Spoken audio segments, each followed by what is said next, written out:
Hi, I'm Kimberly Caccavo, and you're watching the Face Your Grace podcast.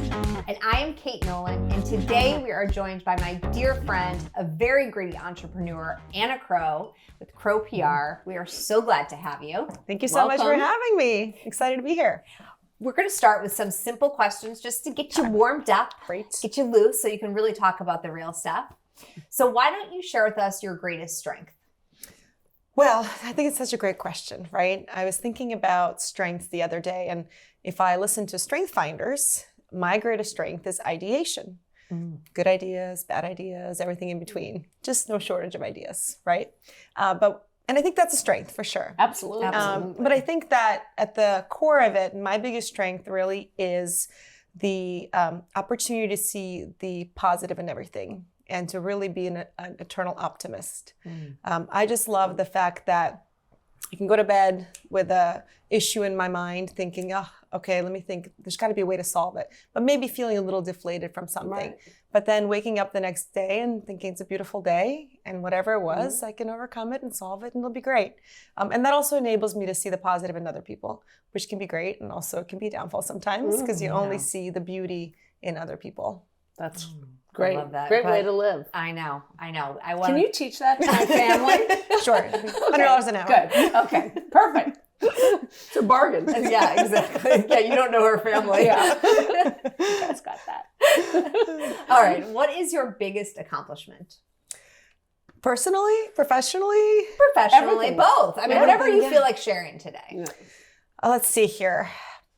Obviously I'm a mom first and foremost, right? But I think kids are part of my life, and giving birth was an accomplishment to many. Yes, it was.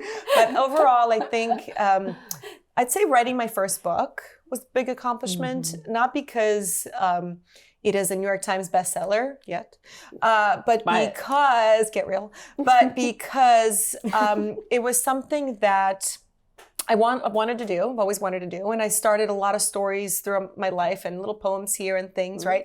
But I think the idea of just sitting down and committing to something and saying, I'm not going to stop until it's published, until it's on a shelf somewhere. It's on Amazon shelf. And it's goal oriented. And it took me 2 years because there were starts and stops. But I think to me, that was the biggest accomplishment because it helped me create better habits and be disciplined about something and work towards it regardless of other things that came in my life. So I'd say that was it. And the first is, they say the hardest. So it gave me this opportunity to say, okay, that was done. That was not as bad as I thought. And if the rest of my life, I'd write a couple more and I want to do that, great. I already know where to start. Okay, so I'm giving you a chance to plug that right here. So what's the name of the book? Oh, the book is Get Real, and it's really about authenticity. So it's the power of genuine leadership, a transparent culture, and an authentic you. And the journey is about how to find your own strengths and how to find your own journey, and then how to incorporate that in a professional setting, how to be an authentic leader and be able to listen to people, to connect with people, to build trust, but also creating a business that's based around transparency, being able to share the good and also being able to say, hey, it's March 2020 and I'm not quite sure what's going on, and be able to have those tough conversations. So it is my first book, and I expect to write Get Realer one day. But if anyone's interested in that, it's on Amazon. I love it. Okay, so they can find it on Amazon. Yes, yeah. Awesome. Okay, so one thing no one knows about you, but you are finally confident in yourself to share. I would say it's my love for art, but specifically for painting. As a kid, I dabbled a lot in painting because one of my grandfathers was an artist professionally. And as the years go by, as they do, other things take over, career, family, etc. So I lost the habit and just stopped. And then recently, I'd say about a year and a half ago, I rediscovered it. And as always, I just bought the biggest canvas I could find and I started painting. And it's really fun. And what I didn't appreciate as a kid is how meditational it is. Right. As a kid, you don't think about meditation. At least I didn't. It's just like, let's make this picture really pretty. And now it's really about experimenting with color and buying cool new brushes and thinking through what is inspiring me to paint, and then the actual process of it, put the music on and thinking about the paint touching the canvas, and then So what great. happens when you change for direction, right? So I've really brought that to the surface. And funny enough, when I restarted a year and a half ago, someone said, "Oh, so you're an artist?" And I said, "Oh, well, no, I'm not an artist. Let's be honest, I'm not an artist. I'm just like to paint." And now, about a year and a half later, I was in New York in December, and I was sharing a taxi with a new friend. And she said to me, we passed by a gallery, and I said, "Oh, one day I'd love to have a gallery in New York. It'd be such a cool thing to do. Not just my art, but other people's art and all the things." And then she goes, "Oh, you paint?" And I said, "Yeah, I dabble." She goes, "So you're an artist?" And I said, "Yeah, I am an artist." That's right. And Good for you. because, Own it. at the end of the day, we are all artists in our own way. Mhm. And in the fine arts, I may not be Van Gogh, but I am an artist, right? So that's one of the things that I just haven't shared as widely yet, but I've come to terms to your question of, yeah, that is a part of me, and I embrace that part. I love that. it. I love that you have that too. And I think it really actually segues nicely into now talking about your entrepreneurial journey, because you do need meditation at times during that journey, right? Every day. Exactly, and ways to escape. So let's back up a little bit and talk about what led you to become an entrepreneur. Yes, I never really thought about the word entrepreneur as a kid, right? Also because I grew up in Eastern Europe, it's just not something that people set out to do. They set out to get their education, get the job, and all the things. And then when I immigrated to America as a teenager, I started getting winds of, oh, this guy's an entrepreneur. Okay, cool. And then my dad got into entrepreneurship. And so I thought that was really interesting. And I loved what he was doing. He was building companies. He was creating things. And again, it goes back to the artistic thing, like, oh, I love to create things. So I did spend about 15 years in corporate America in New York. And I also worked in Los Angeles for a big record label in the corporate world. And then I realized shortly after that, what I loved about the idea of entrepreneurship is the ability to create and fail without any consequences. And by consequences, obviously, you don't want to just risk and do a bunch of things, but try things and see and learn from them. failures. Exactly. And there were a couple of jobs where they said, no, don't worry about that. And I said, well, if we do this thing, we can improve the process or improve the return. And they would say, don't worry about that. That's not your job. Focus on what's in front of you. And I thought, well, I'd like to create my own job where I can bring those strengths and those ideas. And if they don't work, then I'd learn something. And so originally, I had a first business. I actually managed bands as a side hustle when I worked in LA. Yep. And but that was, I learned later, hobby, because I didn't make any money. So It's important to make that distinction. a couple years into it, you're like, okay, here's what's paying the bills, here's what's not. But it's really fun. So I followed the Richard Branson model of do something you have fun with. And about 8 years ago, I started this company that I have now, Crowe PR, and that is what I do. I get to grow, I get to create, I get to learn, I get to make mistakes, and also have a lot of fun. Oh, that's great. I remember you telling me, I've known Anna for a while now, fortunately. Actually, we met professionally, I think, and now become friends. Yes. But I remember you told me a story about how you were dabbling in PR when you were, because you were an accountant, is that right? Yeah, my first career, yes. And Correct. you were seeing all of these people coming in and talking about marketing, and your ears were sort of like, wait a minute, this is like something I'm interested in. And didn't your boss say, okay, well, I'll change your job title, but you're not actually changing anything you do? Something along those lines? That's a great memory. Yes, I worked in New York for a large cosmetics and fragrance company. It was the world's largest at the time. And I was a financial analyst because I started my career in public accounting, became a financial analyst. A couple of years into, I said, hey, can I be a marketer? I'm really we had Jennifer Lopez come in one day, Sarah Jessica Parker, we're creating all these fragrances. I said, I want to be in those meetings. What are you guys talking about? Like, don't worry about it, it's packaging. I'm like, I want to talk about packaging. And so anyways, my controller was my boss at the time. I said, Jim, how can I get into marketing? I'll go back to school, you tell me. He goes, eventually, don't worry about it. And then one day, and again, I was young, very ambitious, and I said, Jim, I really want to get into marketing. He goes, okay, congratulations, you're a marketing analyst. Everything's the same, but I'll give you new business cards. Said, I'll take it. And then I kept saying, I'm a marketer, everyone. And then that led me to pursue an MBA in marketing. Right. And then I really full on switched course. So when you started Crowe PR, tell us that process, like how did that idea come about to start your own PR agency? So when I worked in LA, I was a director of sales and marketing for Capitol Records, EMI Music Marketing, and next to me sat the head of public relations. And we worked together quite a bit because I had to sell albums to different stores like Borders at the time or Walmart or whoever, or Costco. And the PR arm had to work in tandem because we had to show to these buyers why they would sell records. So if, let's say, Coldplay was going on sale or, going to becoming commercially available, the PR arm had to say, hey, we're going to have Chris Martin on Ellen tomorrow. And then the next day we have this huge press tour so they can drive those purchases. And so I became really curious. I said, well, tell me more about this. It's storytelling. And my love for writing and art really, became kind of evident here because I said, wait a second, this is very creative, but also has a huge financial element too, because you have to drive sales. And so I actually read a book at that time by Tony Barrow or Larry Barrow. I cannot remember his name, but he was the Beatles publicist for a number of years. And he spoke a lot about how the success of the Beatles was based on publicity. Beatlemania, the wigs, the turtlenecks. He says, yes. Crossing of streets. Everything, exactly. They were a great band, no doubt, and they're still to my one of my favorites to date. But PR played such an integral role in driving this brand forward. Right. And I thought, that's it. That's what I'm designed to do. I can marry my love for brand development and marketing and writing with financial acumen. And so I worked there for a little bit longer, and then fast forward, ended up going to PR agency, 2 in fact. And then one day, it was Christmas Eve, I decided it was time for me to start my own job. And so did you just take the leap and just like the next day you said, I'm quitting and I'm starting my own thing? Almost. I think it took me 6 weeks. So I decided that this was probably October, November, one of the years, 2014. I thought, okay, I'm ready for this. But my kids at the time, our kids were 3 and 1. And we had a mortgage. And I thought, how can I do this? I said, well, the only way I can do it is if I can bring in, my take home cash will be the same or greater than what I'm making today. And so I put it in the universe and I started telling people, hey, I'm thinking of picking up some work. Do you know anyone? And I'll tell you, in those 6 weeks, I had 4 clients. Wow.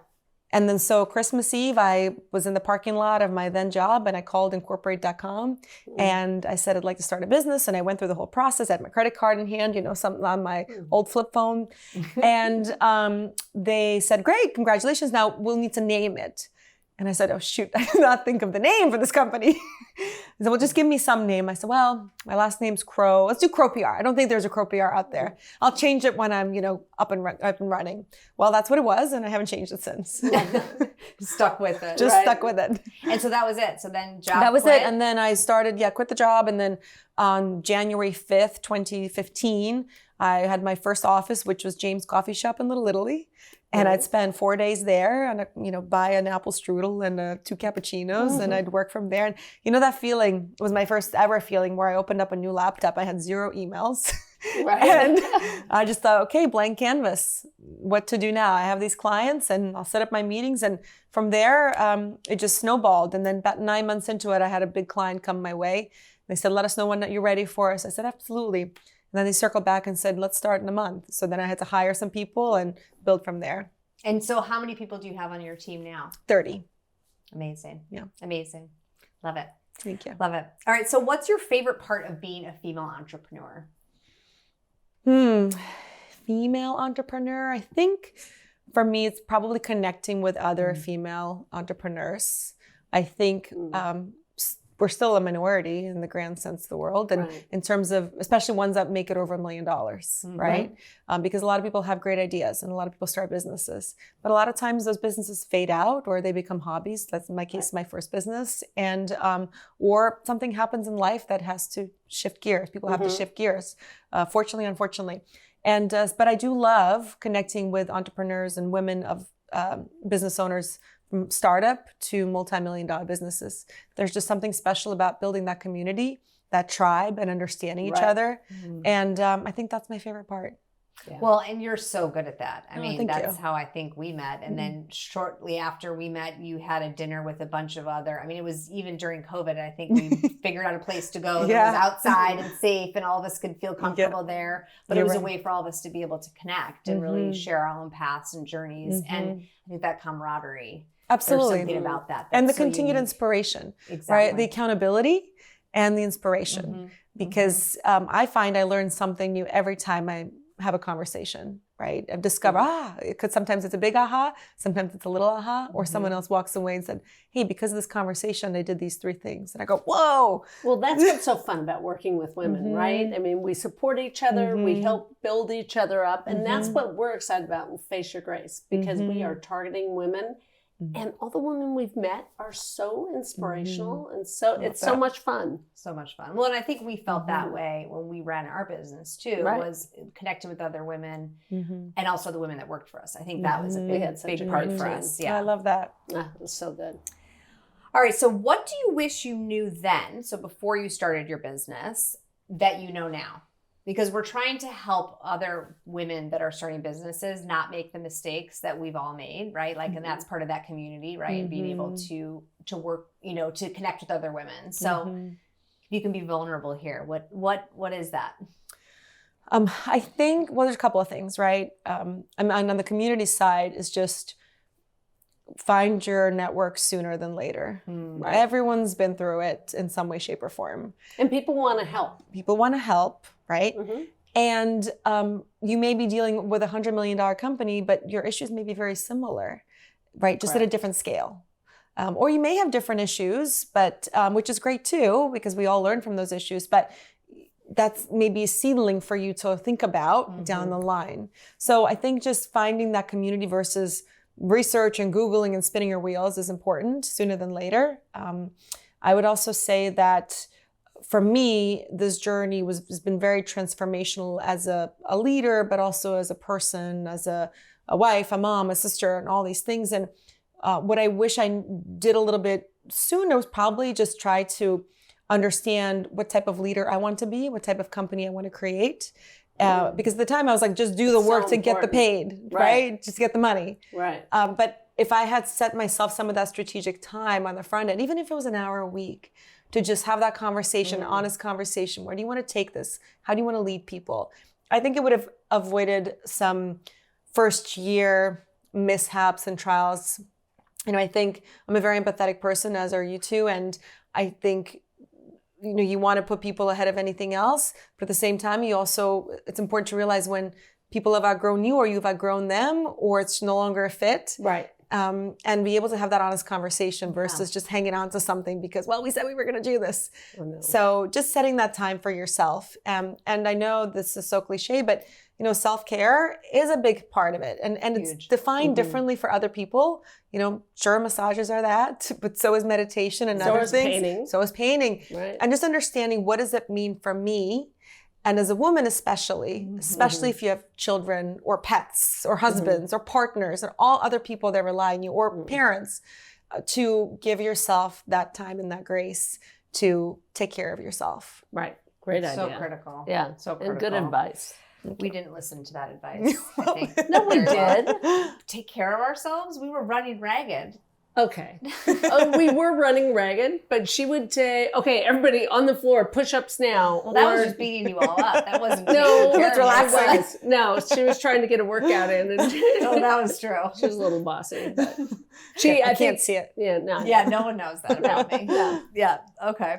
Well, that resonates with me big time because I think for a lot of women, probably whether you're an entrepreneur or not, it's like, how do you find time for yourself in the midst of the chaos of your life?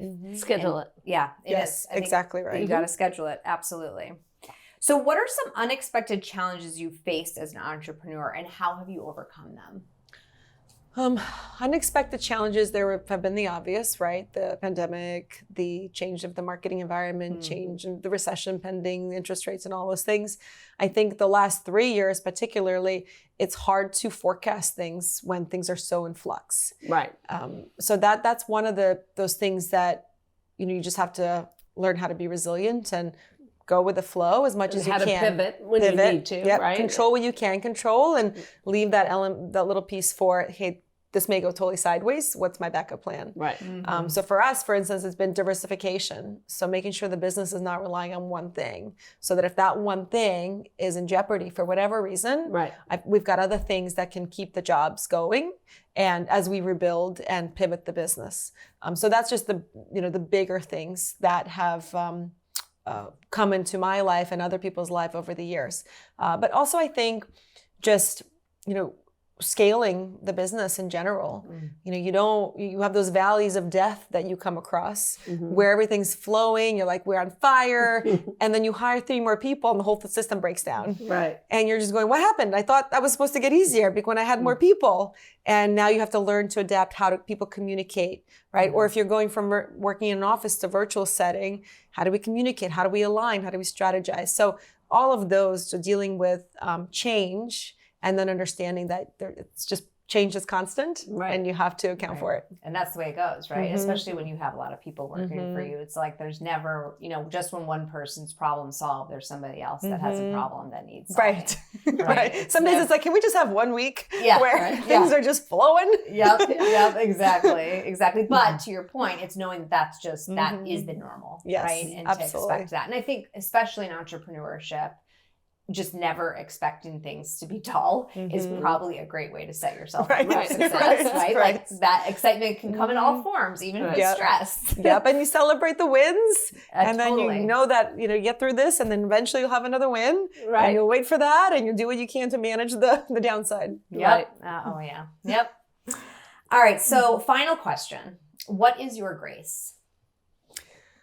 Great question. So on brand. So for me, I think it's giving other people grace. And it's very easy to be reactive.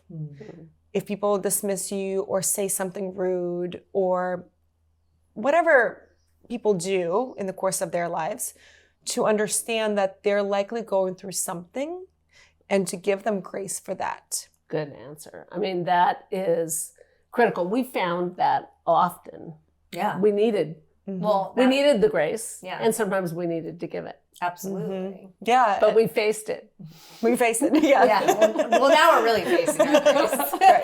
Right. And also people come from different backgrounds. Right. And come with different things. They bring different things to the situation. So just having that opportunity to step back and say, okay, let's consider how they're looking at this. And instead of being reactive and getting frustrated or annoyed or saddened, it's just, okay, this is their point of view and this is where they're coming from, and I'm gonna give them grace for that. And maybe today they're not showing up in the best possible way, and that's okay. Let's see how we come tomorrow. So I think that's just really important to have that intuition almost, and to have that moment, because I think a lot of times people are very reactive and say, oh, this guy's such a jerk because he or she, did this. Well, why did they do that? What was their vantage point at the time? And I think that's important to take into account. Do you use that grace when you're driving also? And I'm from New York, right? So that's maybe not where it's exercised at its best. Correct. Let's use our energy wisely. But I think that to me resonates big time, and it's something that I have to often remind myself of. That is like what is like in their shoes, right? And I do that with my own children sometimes, where their experience is totally different than mine, even though we live in the same household. And, I've raised them. How dare they? How dare they? But, well, Anna, I mean, you are such an inspiration. And to me, I think this community of women is really going to enjoy hearing your story. I think you not only are exemplary in terms of entrepreneurship. I mean, the accolades that are in her bio, I think, speak volumes. But then beyond that, I think, you really exemplified like making it happen for yourself, and that you took a chance on yourself and went for it. And that's really what we're encouraging other women to do. So thank you for sharing your story and your journey. It's great. Yeah. It means so much. And thanks for having me on. Yeah. Thank you. Thanks. Anna, thank you so much for joining us today. Thank you. My pleasure. How can people find you? How can they learn more about Crowe PR? Of course, my agency is Crowe PR, so it's www.crowepr.com with an E, like Russell Crowe, not like Cheryl, Russell. Got it. Also, I'm also on LinkedIn, Anna Crowe. Those are probably the best ways to find me. And we'll make sure that we put those links also in the notes for this podcast and on our story for Instagram. Thank you. Yeah. Thank you. To learn more about Anna Crowe, go to faceyourgrace.com, read her bio. And if you're looking at starting a business, whether it's a PR agency or a gallery, go to faceyourgrace.com. You can find 2 programs, one for your side hustle and one for a business. Make it happen. Thank you. Thanks.